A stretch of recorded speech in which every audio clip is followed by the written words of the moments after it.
Hello all, Arcadia Vice here, and I'm here to speak about a certain issue that came up recently when a very dear friend of mine was playing a certain Toho fan game. I'm here to speak about why this issue in particular is a problem, why it shouldn't be encouraged, and the effect it actually has on the things we enjoy. And while I'm going to be using the Toho fandom in particular for this example, I feel it applies to many fan bases out there. This is just the one that happened to come up at the time. Now, my friend was playing a certain Toho fan game by the name of Toho Pocket Wars Evo Plus, and he was enjoying it a great deal until it came to the interpretation about a certain character in the series. This character is Oku, or Utsuho Ryuji, from Subterranean Animism as her first appearance, but she's appeared several times since then as well. Oku is a Hell Raven who gained the power of nuclear fusion when she was manipulated by a certain goddess into devouring the corpse of a sun god. This wasn't a power she was born with, and it's one that puts a great strain on her, because, let's face it, nuclear fusion, control over that, if you're not actually given that ability to begin with on birth, is probably going to be a rather great strain on your body and mind.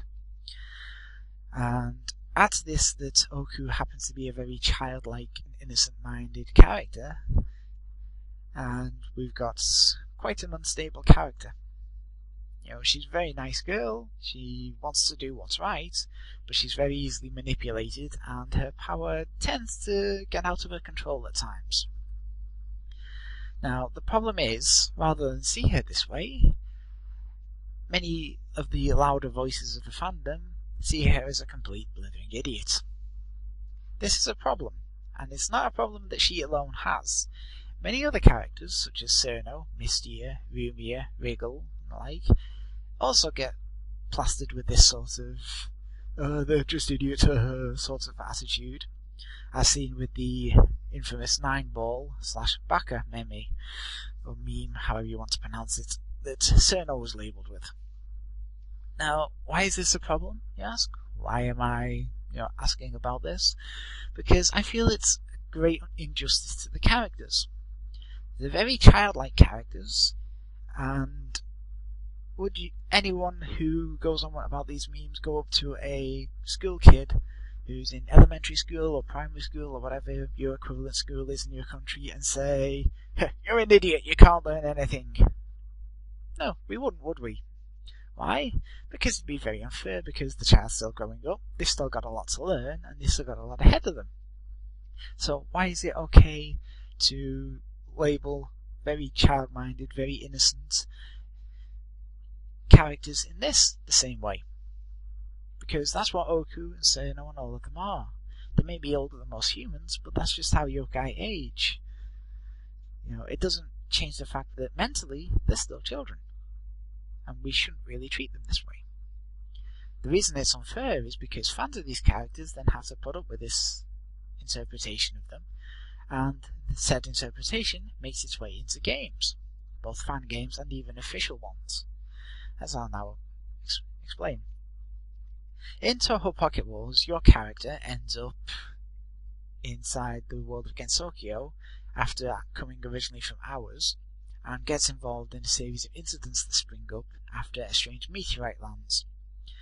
Now, there's probably going to be some spoilers mentioned here, they may slip out, so if you want to avoid them for this, then stop the video now, or I should put an annotation up to allow you to skip the spoilers and go on to the sort of spoiler-safe areas. Now, as you hear, you end up involved with the heroines, of the Toho series, Reimu and Marissa and Sanai and a few of the others. Along the way, you encounter Alice, who seems to be under the effect of a strange, corrupting miasma, as it's called. You have to fight her, and you stop her, and she recovers. She goes back to her normal self. Now, after this, she's interpreted very well. She's not shown as haughty or just crazy for Marissa or anything like this. A lot of the other sorts of fan interpretations of her, she's done it in a very responsible, mature, and caring way. And later on, you encounter Yuko, who's also not quite herself. You defeat her, and she returns to normal. And again, everything's alright. But then we get to Oku. Oku is also going berserk from these effects. You have to put a stop to her. But rather than everyone being as sympathetic towards her as they were Yuko and Alice, all of a sudden, everyone, and I do mean pretty much everyone present and involved, start treating her like a complete idiot who just wouldn't understand what's going on. They don't even try to explain anything naturally to her when she can't remember what she was doing, which, I should remind you, neither Alice nor Yuko could remember what they were doing after being snapped out of these effects, but they didn't get this treatment. No, but Oku? Oh no, we can't bother explaining anything to her. She's just an idiot after all. See what I mean? How this sort of fanon interpretation can start to get in the way of people who may enjoy these characters now? It's not very fair, is it? When a character can be treated with what's basically such blatant hate compared to other characters. And lest you think that this is just a fan game problem, oh no, this problem's even seeped into the official games as well.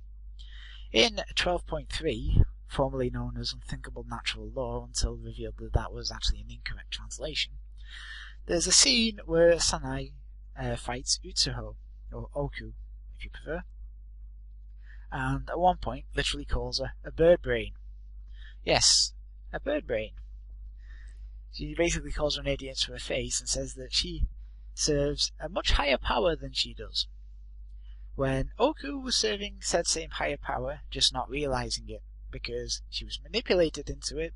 I doubt Kaneko ever even appeared before her. She was probably just projecting her voice and acting like some powerful guiding presence. But does Sanai try to understand? No, she just calls her an idiot and moves on her way. And this, I remind you, is an official game in the series. So do we see the problem here? As long as we encourage these ridiculous memes about these characters over fair portrayal and actually, learning about the character and why they may act in such a way, if we just keep painting them with this brush, we're going to increase the chances that these portrayals will be picked up on by official makers of the games, and flanderization will ensue, and we'll end up with, a much more bitter experience for those who enjoy the characters.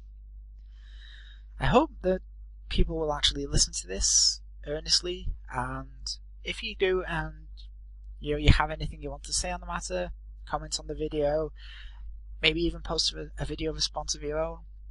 I'd be very happy to hear opinions on both sides of the spectrum about this, but be warned, I want fair and reasonable discussion. Anyone who starts spouting abuse or acting like an idiot will be blocked, and very quickly.